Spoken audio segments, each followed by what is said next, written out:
Buenas tardes a todos. Bueno, lo primero es agradeceros que compartáis con nosotras la alegría de por fin tener el libro, que ya saben muchos de los autores el tiempo que hemos tardado en terminarlo. Y también quiero agradecer, igual que Josefina, a los que nos siguen en diferido. Me están diciendo que me coloque el micrófono. Vale. La pantalla. A ver, no hay señal. Aquí. Vale. Bueno.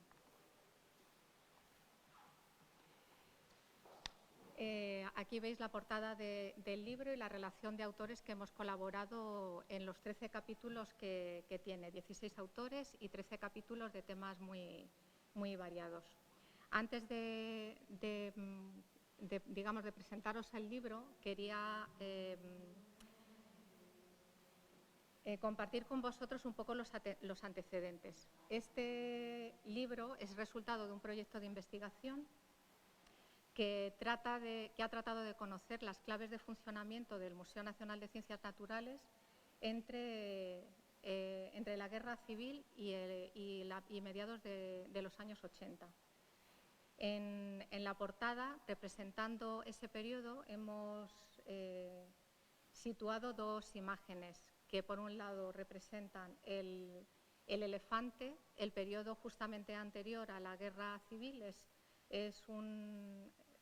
es el gran elefante africano que está en la sala de biodiversidad del otro ala del museo, naturalizado en 1931. Y los dinosaurios representan justo el periodo posterior a nuestros años de trabajo, cuando el museo hizo una gran renovación a finales de los 80 y principios de los años 90. Se hizo una gran exposición en que los protagonistas eran los dinosaurios. Digamos, de ahí ese juego que nos hemos traído con el título del libro. El proyecto ha sido realizado por un grupo de investigación adscrito al museo, que es el Grupo de Historia y Documentación de las Ciencias Naturales en España. Lo que me da pie a comentarles brevemente que el libro se lo hemos dedicado a una compañera, que muchos de vosotros la conocéis, es Isabel Izquierdo.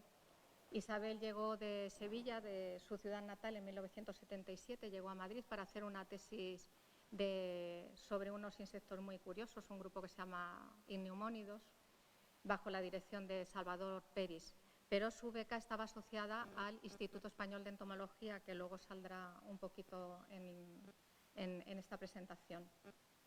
Es una persona que se involucró en la gestión del museo, fue coordinadora de colecciones y también vicedirectora de colecciones, y fue, digamos, la que inició este grupo de historia y documentación de las ciencias naturales en el museo.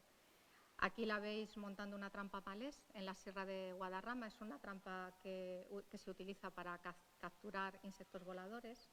Y esta otra fotografía, pues muchos seguramente os retrotrae a los primeros inventarios que se hicieron en esa renovación del museo que hubo en los años 80. Ella era la jefe del grupo que empezó a inventariar, en este caso, las colecciones de insectos. La tenemos aquí en una visita que hizo José María Aznar en el año 2000, hizo varias visitas a Guinea Ecuatorial, desarrollando un proyecto de investigación sobre fauna del país, que también incluía formación de técnicos, o trabajando en un proyecto en Egipto, en un proyecto de arqueología, el proyecto Yehuti. Era una persona entusiasta y, desde luego, gracias a ella, su interés por las ciencias naturales y, en concreto, por la historia de la institución, fue como se formó este grupo, que ya llevamos una serie de años y unos cuantos proyectos de investigación realizados. Y ahora ya sí, comenzamos de verdad a la presentación del libro. ¿Cómo nace la idea de hacer este libro? Pues nace, al igual que el proyecto de investigación, por el hecho de que el periodo nuestro de estudio desde la Guerra Civil a mediados de los 80 no es un periodo bien conocido, está poco tratado. Hay muchas publicaciones, aquí os traigo portadas de libros de diferentes publicaciones que seguro que los interesados muchos lo conocéis, empezando por la portada del libro del padre Barreiro, publicado en 1944, que hace un relato muy completo hasta la Guerra Civil de lo sucedido en el museo. Los libros que hizo María Ángeles Calatayud, extrayendo información de toda la documentación del archivo histórico del museo, un libro sobre el Real Gabinete de compañeros también nuestros del museo y varios más. Hay libros generales sobre la historia del museo y también hay libros dedicados a personajes concretos, ¿no?, como la monografía que hicimos sobre el entomólogo Manuel Martínez de la Escalera. Hay 2 obras también sobre Mariano de la Paz Graells, director del centro. Otros libros temáticos, como el que se ha publicado también este año, la editora es Soraya y la Sociedad Amigos del Museo, sobre la expedición al Pacífico, que no se oye. Me dice Pilar que no se oye. Sobre la expedición al Pacífico ya hay mucho escrito. Hay también monografías dedicadas a piezas emblemáticas del museo, como el cuadro del Perú o la colección de láminas de Van Berkey y otros generales. El último es uno que acaba de aparecer recientemente, que trata sobre todo las colecciones científicas del museo, que es el último. De manera que pensamos que hacía falta que nos metiéramos a conocer ese periodo del cual se sabía poco. De ahí el proyecto de investigación que nos dieron y de ahí la idea de hacer una monografía que intentara recoger qué había sucedido con el museo durante esa época. Bueno, aquí tenéis la portada y el índice del libro. El periodo que hemos trabajado es un periodo muy especial de la historia de España, ¿no?, por un periodo muy complejo, tanto política, social y científicamente. Entonces, la idea que nos propusimos es, hacer un relato general del periodo no iba a ser fácil y pensamos que una serie de capítulos dedicados a temas muy diversos y además realizados por diferentes autores nos daría una idea diferente de lo que sucedió en el museo durante esa época, de manera que esas circunstancias fueran tratadas por temas diferentes y por autores que desde su propia visión del tema consiguieran acercar esa realidad compleja a los lectores. Tenemos 13 capítulos realizados por 16 autores de 5 instituciones diferentes.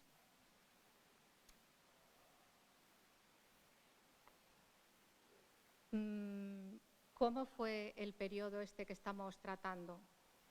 Según Emiliano Aguirre, que tiene una introducción maravillosa en la reedición del libro de Padre Barreiro en 1992, que también ha editado 12 calles, dice que la trayectoria del museo es sencillamente singular, como los disparates y aguafuertes de Goya, y como destellos de luz sobre un dominio de oscuridades. Y efectivamente, en el periodo que tratamos, luces hubo, porque las hubo, pero también hubo sombras. Y la conclusión a la que uno puede llegar, viendo el resultado del museo a finales o a mediados de los años 80, es que las sombras realmente ganaron a esas luces, ¿no?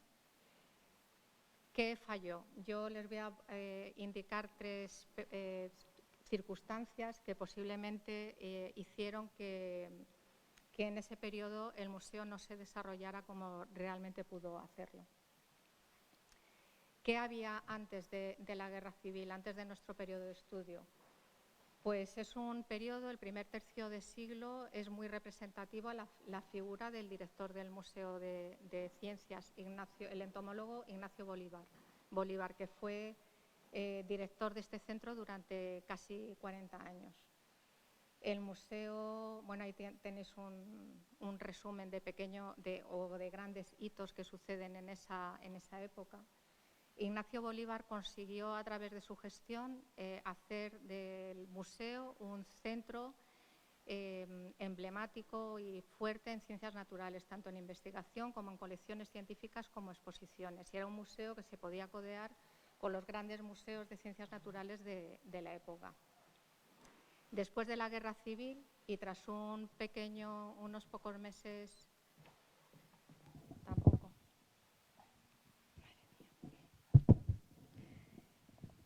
y tras unos pocos meses adscrito al Instituto de España,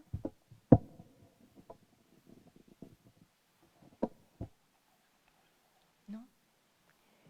En el año 39 se crea el Consejo Superior de Investigaciones Científicas y el Museo Nacional de Ciencias Naturales queda adscrito al Consejo. La primera diferencia que podemos ver es que mientras que en aquellos casi 40 años tenemos un solo director para el museo, Ignacio Bolívar, en este otro periodo un poquito más largo tenemos hasta 5 directores. Por orden tenemos a un ingeniero de minas, que es Pedro de Novo, le sigue un histólogo, Emilio Fernández Galiano. A continuación tuvimos como director a Maximino San Miguel de la Cámara, geólogo. Otro geólogo como Francisco Hernández Pacheco ocupó también la dirección del museo y finalmente el genetista Eugenio Ortiz de Vega. Pero bueno, no es demasiado significativo que de un solo director durante muchos años pasáramos a tener 5, sino que hay 2 grandes circunstancias que suceden en ese tiempo y que desde luego hacen que el museo cambie radicalmente, digamos, el concepto de institución que tiene. Y es que el Consejo Superior de Investigaciones Científicas decide que el museo debería ocuparse únicamente de la conservación de las colecciones científicas y del desarrollo de las exposiciones, mientras que las investigaciones iban a ser realizadas por institutos independientes al museo. En el año 1940 se crea el Instituto José da Costa de Ciencias Naturales. Es un instituto que, digamos, se crea de forma nominal porque el instituto ocupa el sitio del museo y el museo está dentro del instituto. Poco tiempo después, digamos, la segunda gran diferencia que ocurre es que hay un par de secciones del museo que se transforman, se independizan en institutos de investigación autónomos. El primero es el Instituto Español de Entomología, que se crea en 1941, ocupa el ala norte del palacio, la planta de arriba, y es verdad que se queda también con el control de las colecciones y tiene un pequeño sitio expositivo.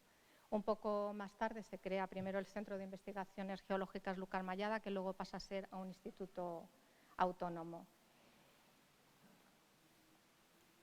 ¿Qué es lo que ocurre para que este modelo, digamos, planificado por el Consejo no funcionara? Nunca sabremos si hubiera funcionado un museo que tuviera separado la investigación. Es verdad que hubo muchas dificultades de presupuesto, la situación no era buena. No sabemos, pero lo que sí es verdad es que tras el estudio de mucha documentación, lo que sí se detecta es que desde luego no hubo ninguna planificación ni un objetivo al que se quisiera llegar. La creación de esos nuevos institutos parece que se hizo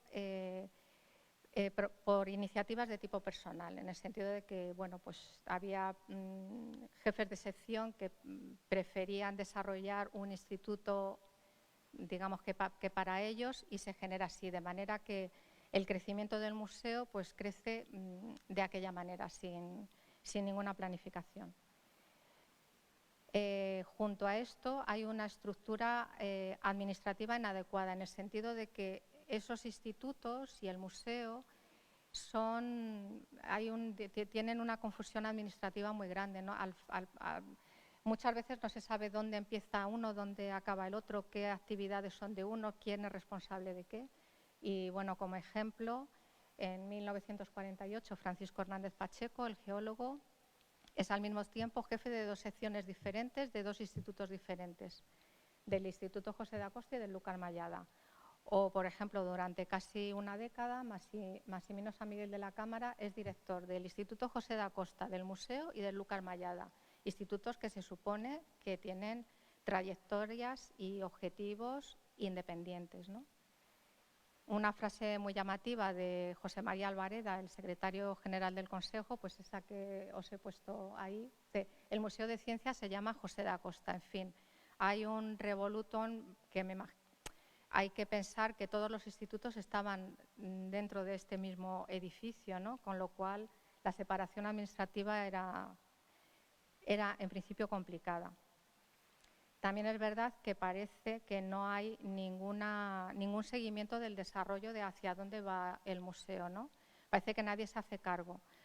No sabemos, es incapacidad de los cargos directivos del museo por mostrar el potencial del museo, por falta de seguimiento de interés de aquellas instituciones responsables del museo, ya fuera el Consejo o el Ministerio.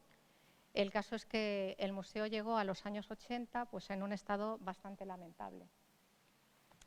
Y bueno, esto que os acabo de contar se puede ver a lo largo de muchos de los capítulos que vienen en el libro, cada uno desde su perspectiva, ¿no?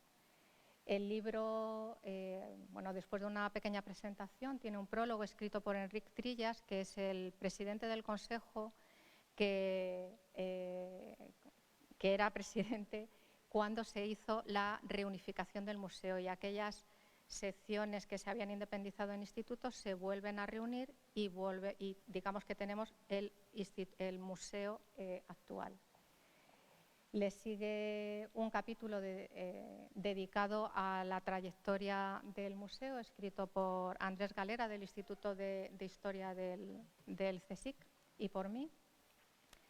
A continuación hay un capítulo que analiza la sección de paleontología. Es un capítulo desarrollado y trabajado por las 3 responsables de las colecciones de paleontología del centro, Celia Santos, Ana María Bravo y Susana Fraile. Tenemos un capítulo dedicado a las investigaciones de 2 ictiólogos importantes, como son Luis y Fernando Lozano, padre e hijo, muy vinculados al museo, escrito por Juan Pérez de Rubín, un compañero del Instituto Español de Oceanografía. Y un capítulo muy interesante acerca de la microbiología que se desarrolla en el José de Acosta, realizado por un compañero del museo, que es Alfonso Carrascosa. Otros capítulos son uno dedicado a la figura de Antonio Zulueta, realizado por Andrés Galera, un capítulo en el que se analiza el devenir de la paleoantropología, realizado por el especialista Antonio Rosas, también compañero nuestro del museo. Un capítulo dedicado a la vulcanología, que escriben Aurelio Nieto y Javier García Guinea, el primero conservador de geología y un investigador, como es Javier, de aquí del museo. Un capítulo dedicado a las mujeres de 2 de los institutos que tratamos, porque nos empezamos a encontrar en la documentación que salían muchas mujeres y bueno, hay un capítulo dedicado a ellas, escrito por Juan, por Raquel Aguilera, ambos del Instituto Español de Oceanografía, y por mí. Y un capítulo muy interesante dedicado a las colecciones de aves y mamíferos del museo, y comparando el desarrollo en 3 grandes periodos que escriben Josefina Barreiro y Ángel Garbía, responsables de estas 2 colecciones. Tenemos finalmente un capítulo dedicado a la sede del museo, a los espacios, escrito por Soraya Peña de Camus, y 2 capítulos más que nos muestran las estrechas relaciones que el museo tuvo con 2 instituciones muy importantes digamos, para la institución.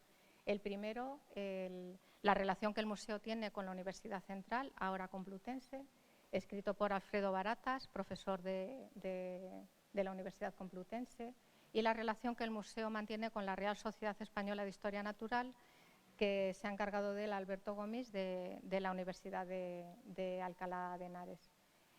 Termina el libro con un capítulo dedicado a la reestructuración del museo, situación o circunstancia de la que me he ocupado yo. Finalmente hay unos resúmenes en inglés de los capítulos, hay una breve semblanza de los autores y un índice onomástico que recoge más de 600 entradas. Esperamos que la lectura de estos 13 capítulos lleve a una mejor comprensión de cómo las políticas de gestión científica implantadas en esos años en España, cómo afectan al museo, y creemos que nos ayudará también a entender un poquito nuestro presente, porque es un pasado, la verdad es que no tan lejano. También esperamos que sirva de estímulo para nuevas investigaciones en este periodo tan interesante y en principio tan poco conocido. Y desde luego mi agradecimiento no solamente a los asistentes, sino a todos los colaboradores, a todas las personas que han hecho posible que tengamos esta monografía y os la podamos ofrecer. Y quiero dar gracias especiales a Soraya Peña, porque sin su colaboración estos últimos meses, desde luego no sé qué hubiera pasado del libro, pero sí sé qué hubiera pasado de mí, que lo hubiera pasado fatal. Y muchas gracias. Y nada, les dejo ahora con un relato muy interesante que os va a contar Soraya acerca de un tema que nos ha traído de cabeza durante todo el proyecto y el desarrollo del libro.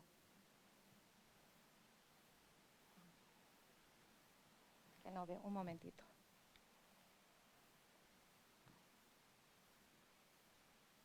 ¿Qué pongo?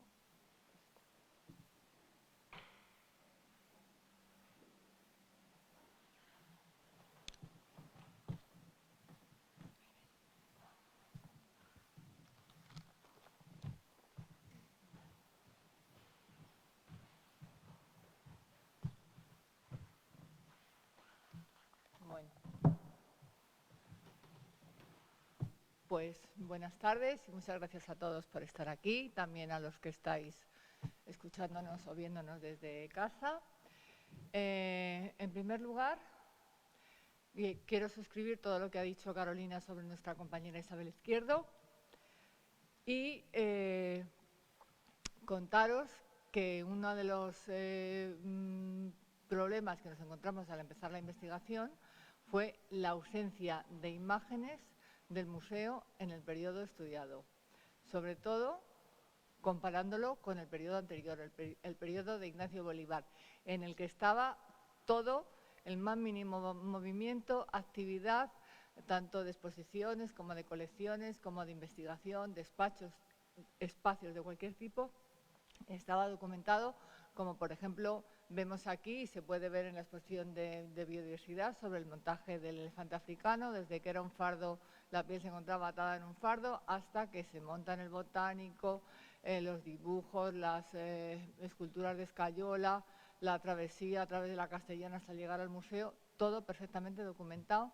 Igualmente ocurrió con el montaje del... Por cierto, que como ha comentado Carolina, es el año 1930 cuando finalmente llega el elefante montado al museo y es el que hacemos referencia en la portada del libro. Igualmente pasa con el Diplodocus, está documentada fotográficamente el montaje, la inauguración con la asistencia de la reina María Cristina y la infanta Beatriz, cómo la sala en el patio norte se va llenando de vitrinas y armarios que contienen minerales y fósiles, incluido el megaterio, que estaba guardado en uno de estos cajones. Cómo después de que se cede al museo el ala sur en la que nos encontramos, se empieza a desmontar la sala, también hay imágenes de ese momento. Esto corresponde a la sala de vertebrados, también en el ala norte, la sala principal, donde está ahora la exposición de biodiversidad. Aquí vemos que llamamos sala de vertebrados, pero no sé si... Aquí hay una vitrina con moluscos y estas dos son de insectos porque no había realmente espacio para colocarlas, dado que estas fotografías corresponden a un momento anterior a ese que hemos dicho, de 1935, en que se ocupa esta parte del edificio. Estos son aspectos de la sala. En la sala había tanto mamíferos como aves, como vemos aquí. Aquí al fondo estaba el cuadro de la osa hormiguera, que ahora se encuentra en la sala del Real Gabinete, en la exposición del Real Gabinete. Y aprovechando el traslado a esta zona, se cambia el suelo de madera que había en la sala norte, donde estaba ya el elefante, como vemos aquí cubierto por una protección. Se cambia el suelo de madera por uno de losa para evitar las humedades que podían afectar a los ejemplares. También las obras están documentadas e incluso se hicieron postales de las obras. Al final del cambio de suelo, pues los operarios se fotografían también para celebrarlo. Aquí, por ejemplo, tenemos la vitrina de los gorilas de Guinea ya con el nuevo solado. El gorila lo tenemos ahí arriba, solo el padre. Otra vista de la misma sala. Y esta es una imagen en el año 35 de ya el traslado de las colecciones de paleontología y de prehistoria ya aquí, en donde nos encontramos actualmente. Después del año 39, como ha comentado Carolina, el museo se desglosa en estos 3 institutos que cambian a lo largo de ese periodo, algunos de ellos cambian de nombre, y nos encontramos que no hay fotografías de casi nada, excepto del Instituto Español de Entomología, que casualmente decidió separarse completamente del museo. Abrió una puerta en el latoral y sus empleados tenían prohibido entrar por la puerta principal, por donde sí que entraban los visitantes. De ellos hay fotos del salón de actos, que es el salón de actos actual del museo, de la investigación, del insectario, esto es la entrada y el despacho de dirección, las exposiciones. Aquí al Instituto de Entomología se entraba y se pagaba a través de una taquilla que estaba aquí, aparte de la entrada del museo. Está señalizada también el acceso a las exposiciones, que se abrieron a lo largo de los años 40, se empezaron a preparar. En esta están los insectos siguiendo un orden taxonómico.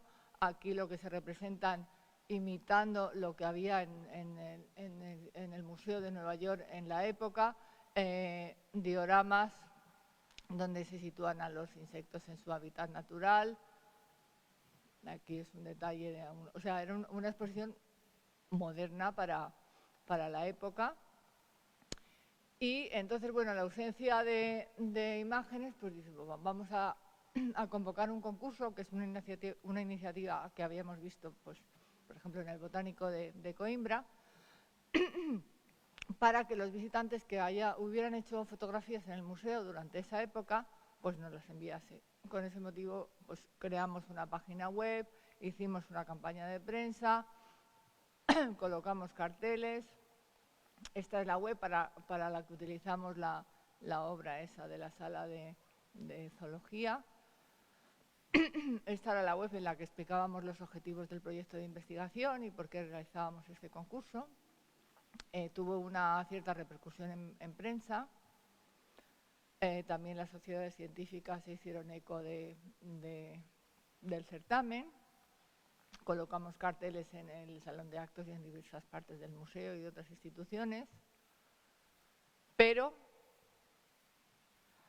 hubo muy poca participación. Seguramente debido, primero, a que la gente no estaba acostumbrada en esa época a hacer fotografías con flash, no disponía a lo mejor de cámaras, seguramente, de cámaras fotográficas con flash, y además puede que la normativa impidiese ese uso, la normativa del museo. Pero en cambio se nos acercaron diversas personas que eran familiares de otros profesionales que habían trabajado en el museo anteriormente e incluso compañeros del museo que tenían fotografías de otras épocas. Algunos de ellos nos donaron colecciones completas y otros fotografías para ilustrar el libro que hoy presentamos. La foto más antigua del concurso, que también hubo fotos, es esta de un compañero nuestro del año 36, en la que vemos esta ventana que hay aquí, que es esta. Aquí atrás, esa que está ahí ahora tapada, pero está ahí. Aquí atrás es ya la Escuela de Ingenieros Industriales y es una foto histórica porque esta parte del edificio, tal como está aquí, ya no existe. Ahora es así. El nieto de Luis Lozano Rey, del ictiólogo del que ha hablado ya Josefina, nos ha cedido esta fotografía en la que se celebra la jubilación de Luis Lozano, que fue autor de una enorme obra sobre los peces de la península ibérica y del norte de África, junto con su hijo, Fernando Lozano Cabo, que trabajó a lo largo de un periodo larguísimo en el museo. Su monumental obra, Ictiología Ibérica, tardó más de 30 años en completarla. Y también esta foto es también de su nieto, que ha servido para ilustrar la presencia de las mujeres en el museo, aquí en este caso participando en un curso sobre ciencias naturales. Este es Luis Lozano Rey y aquí está Fernando Lozano Cabo, su hijo. Otra de las investigadoras que trabajó en esa época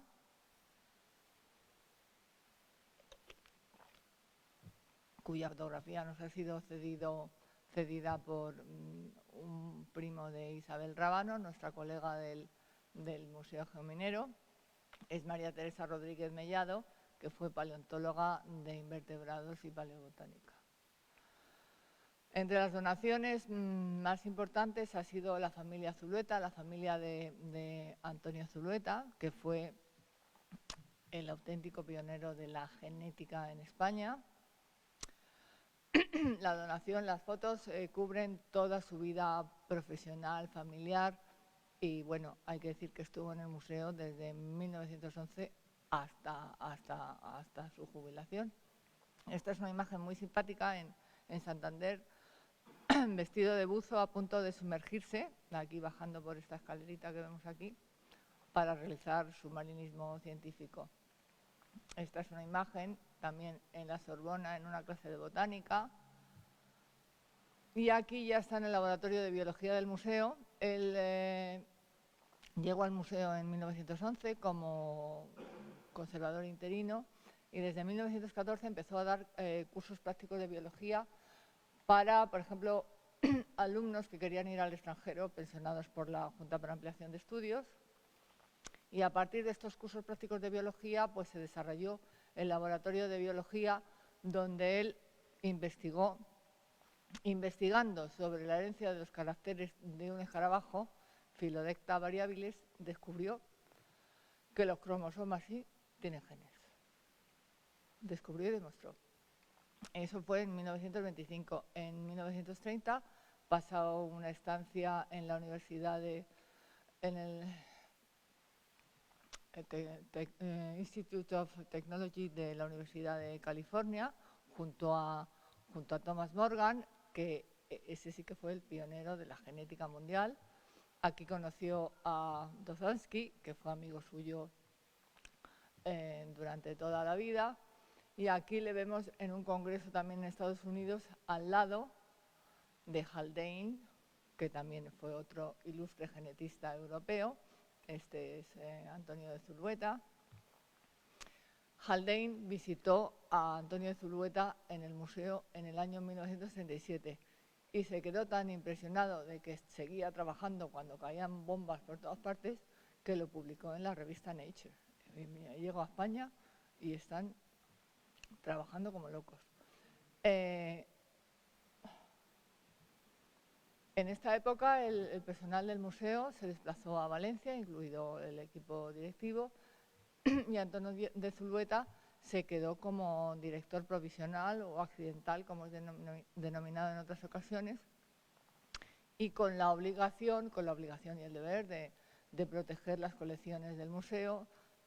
Este es un documento en el que solicita al vicedirector del Museo del Prado que, por favor, que le deje que se guarden allí algunos de los ejemplares más valiosos, porque van a estar más seguros, dado que el museo había sido bombardeado, la parte norte, aunque no afectó mucho a nada más que a las ventanas y algunos cristales, pero pensó que estarían más seguros en el Prado y así lo solicita, y así se ve en el Prado cuando termina la guerra, que, por ejemplo, tenemos aquí, esta es la vitrina de los abejarucos, que está ahí en la sala de biodiversidad.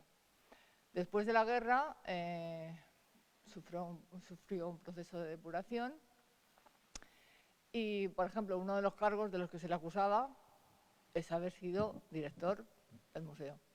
Y bueno, finalmente se le pudo seguir trabajando, aunque se le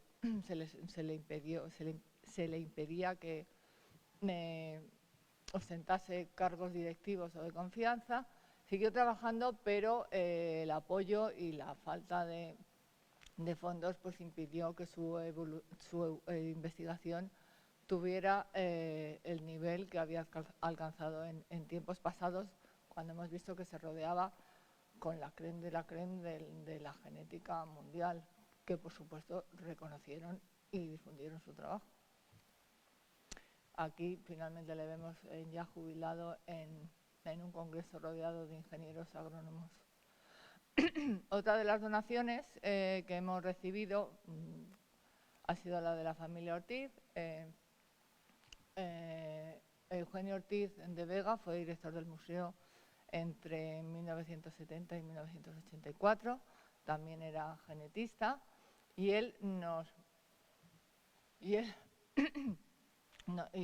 su familia, su hijo y su viuda, nos han hecho llegar imágenes de las exposiciones y del museo que él tomó cuando llegó a la dirección. La verdad es que su llegada fue bastante, por llamarlo de alguna forma, rocambolesca, porque lo primero que le dijeron es que tenía que desalojar el museo porque se iba a derribar el edificio, porque se iba a trasladar aquí presidencia del gobierno. Aquí, como veis en este artículo, del museo no se habla, solo de la escuela de ingenieros. Bueno, aquí, por supuesto, eso sabemos que no pasó, pero sí que planeó durante un tiempo la idea de que los ingenieros se iban a ir porque se habían expropiado los terrenos para construir un nuevo edificio para ellos. Entonces, ahí había que moverse en ese terreno que no sabías si te ibas o te quedabas. Bueno, esta es la sala de paleontología. Esto que vemos, bueno, es la sala de minerales, al fondo es la sala de paleontología, como indica en este cartel. Esto que vemos aquí son el esqueleto de Lephasanticus, el Diplodocus, que sigue más o menos en la misma posición que se encontraba. La sala de geografía física, que estaba en el piso de arriba, fue una de las exposiciones más innovadoras que se hizo en esta época. Gracias. Que llevó a cabo Carlos Vidal Box, que se había formado como docente en el Instituto Escuela, había sido catedrático de instituto y era conservador de geología del museo. Entonces, esta sala era completamente nueva, lo que intentó era explicar el fundamento geológico del paisaje. Entonces había maquetas, dibujos, fotografías que explicaban pues, el paisaje de la costa fluvial, los glaciares, los volcanes. Fue completamente innovadora y bueno, pues en ella Carlos Vidal Box plasmó tanto sus intereses didácticos como en materia de geología. Esta es una imagen de la sala de aves. No concuerda exactamente con con la descripción que hace el secretario del Museo Ibarra cuando se inauguraron en la mitad de los años 40, pero bueno, aquí volvemos a ver a los abejarucos que estaban en una de las salas, fueron 2 salas, una circular que es esta, que tenía 4 dioramas encastrados en las paredes, entre los cuales está el de los flamencos, que han sido la imagen de la pasada exposición dedicada a los Benedito, que claro, es un diorama que se tuvo que desmontar porque estaban encastrados en la pared y esta parte del edificio se derribó con motivo de la remodelación arquitectónica de los finales de los 80. Ortiz de Vega también tuvo diversas iniciativas, como la construcción de una exposición de ecología que estaba prácticamente montada, pero que no se llegó a inaugurar. También le tocó la celebración del bicentenario del museo, para lo cual, para denunciar la situación del mismo, pues utilizó algunas de las fotografías de esto que es el antiguo Salón del Diplodocus. Trató de hacer unas exposiciones que sirviesen para conmemorar ese bicentenario, pero nada de eso fue posible por falta de medios. Y bueno, vamos a seguir siguiendo con el concurso, pues concedimos una mención especial a nuestro compañero por el conjunto de imágenes que presentó, nuestro compañero Rafael Araujo Armero. Volvemos al Salón del Diplodocus. Y esta es ya un poco posterior, que parece la parada de los mamíferos de la sala norte, todos dispuestos a salir, cuando se remodeló la sala y se vació. Aquí en esta imagen, si nos fijamos, sigue habiendo la baldosa del año 35 y en esta otra ya se ha cambiado por madera y por la madera y el granito que hay actualmente. Volviendo atrás en el tiempo, volvemos atrás en el tiempo con estas fotografías que hemos adquirido a la agencia EFE y que también reflejan un momento catastrófico del museo, que es la visita del príncipe heredero del Japón, Akihito, en 1973, que no sé exactamente por qué, pero se la encargaron a Emiliano Aguirre, que es este señor que está aquí detrás del príncipe, y que bueno, el museo llevaba más de 2 años sin director, estaba todo súper deteriorado, sin limpiar, sin actualizar, y bueno, decidieron limpiar y poner un poco en orden lo que es este pasillo. Aquí, esto que están viendo es la cola del Diplodocus. Ya tienen un poco de cara de consternación porque no estaba completamente restaurada o limpia, y la cosa fue a peor porque el emperador dijo: pero a mí lo que me gustan y yo lo que soy es ictiólogo. Y la sala del mar, la que se sigue llamando sala del mar en el otro ala, no la habían limpiado. Entonces tuvieron que ir hasta allí, atravesando la sala de los mamíferos, que ya vemos que tiene más bien un ambiente de almacén más que de sala de exposiciones.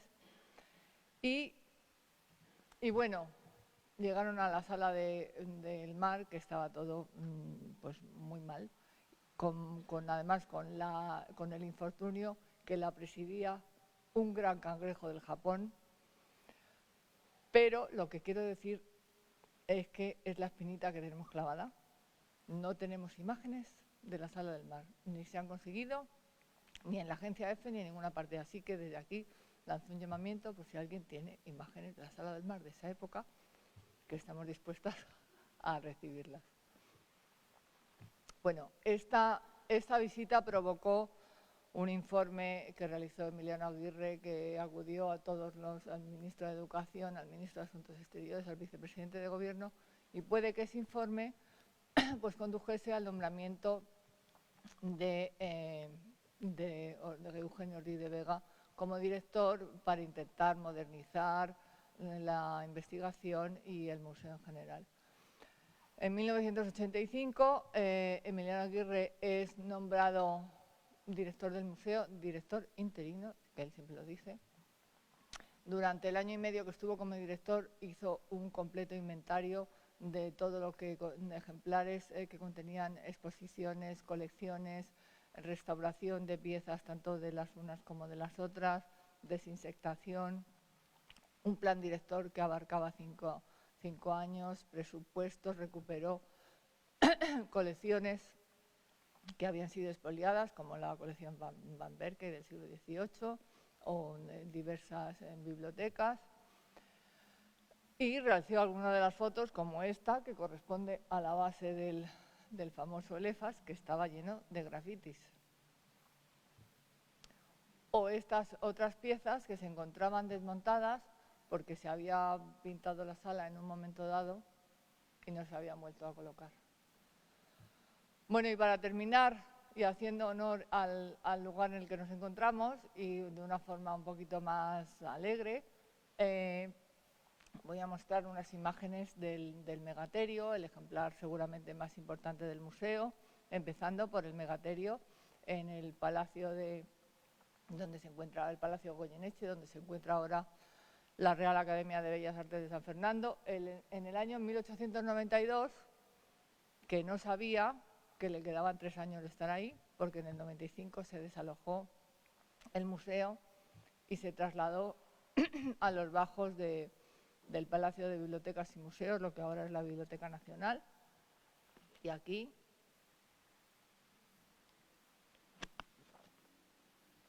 vemos al megaterio tranquilamente reposando cabeza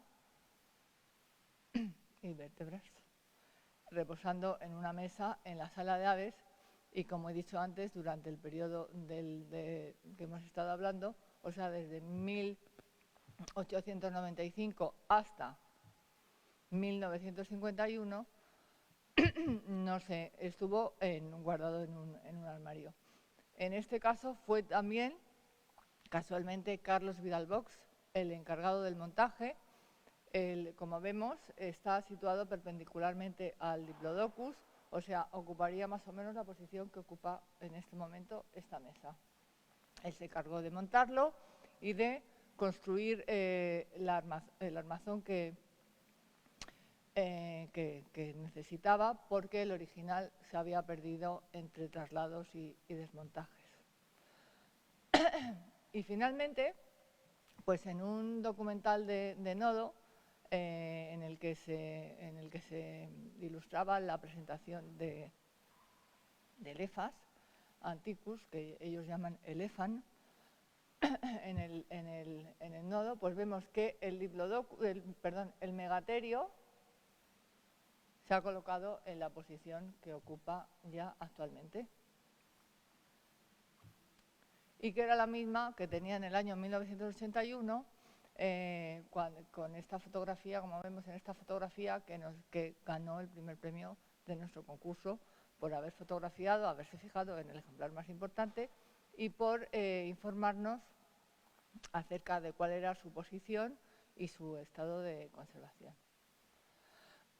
Termino con esta exposición de los años 90, que es a la que hace también referencia el título del libro, y que significó la vuelta en masa, el reencuentro con el gran público de Madrid con el museo. Y bueno, pues nada más que dar las gracias a todos los que estáis aquí, a todos los que han donado fotografías, las colecciones, las personas de fuera, la gente de la casa, a todos, pues muchísimas gracias, porque estas imágenes han servido para ilustrar lo que ha sido esta época, para ilustrar el libro, y las que no están en el libro se conservan en el archivo histórico del museo para quien las necesite. Y yo creo que nada más. Muchas gracias.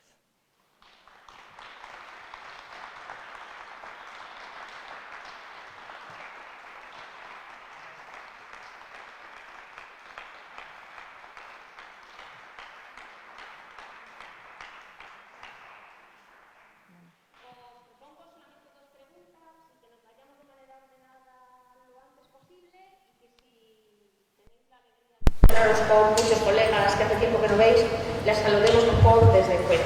Así que paso la palabra a Rafa, que ha sido muy rápido y ha levantado la mano y es la primera pregunta. Hola, gracias. Primero felicitaros por el libro, ¿me oye? Sí, sí. Y a vosotras y a todos los autores. Yo creo que ahora no os parece, pero magnífico. Y con respecto a las fotos, a mí me tocan mucho las fotos de la visita del príncipe que habéis encontrado en esa calle. Por lo que yo tenía entendido, no salió en ningún periódico, la noticia. Entonces, ¿sabéis si las fotos son de archivo de la agencia EFE o si se publicaron? No están, que sepamos, nunca fueron publicadas en prensa. Las tiene la fototeca. Salió con la historia fue bastante penosa. Parece que no se al público.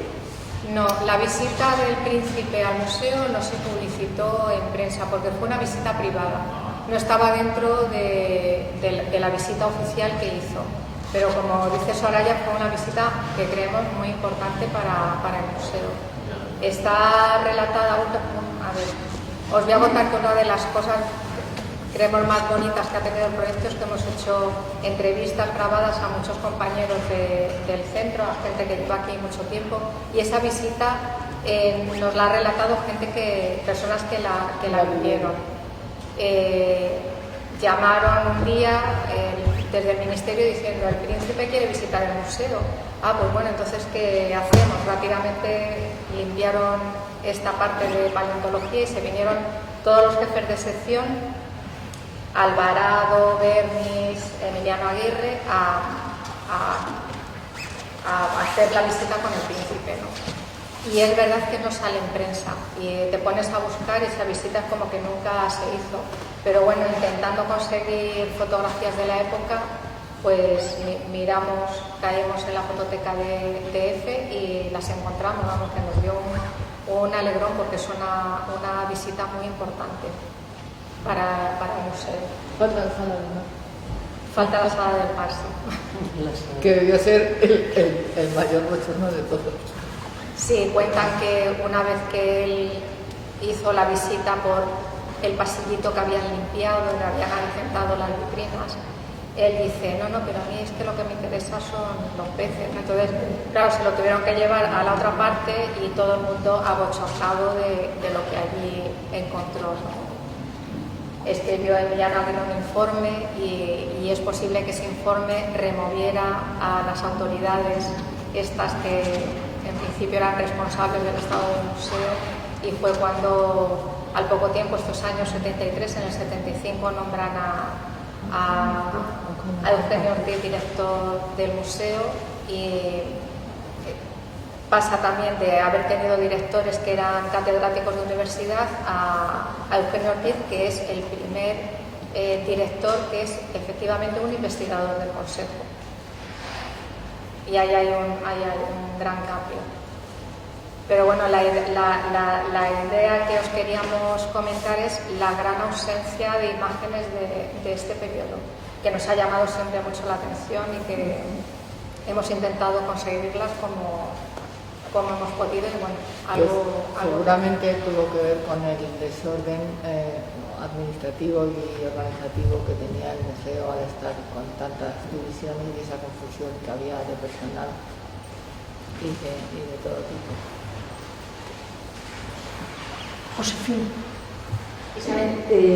Yo, además de felicitaros porque me parece habéis hecho una presentación preciosa y que siempre parece que lo más próximo es lo más difícil por falta de espacio, voy a usar una metáfora muy tonta pero muy al uso, y es que espero que esta sea la gran vacuna contra algo que hemos oído muchas veces, que es que el que olvida su historia está obligado a repetirlo.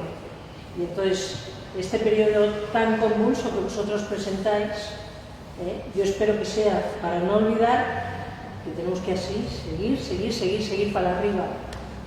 Yo también siempre comento a veces en los momentos difíciles, y bueno, si llevamos sobreviviendo desde el año 71, espero que nadie de aquí vea el final del museo. Pero con esta gran vacuna espero que no solo no veamos el final, sino que veamos la gran remontada, que aprendamos algo de lo que habéis escrito. Y enhorabuena. No sé yo si aprendemos de verdad. Además del problema de la sala del mar, existe el problema del espacio, que desde 1935 sigue siendo el mismo.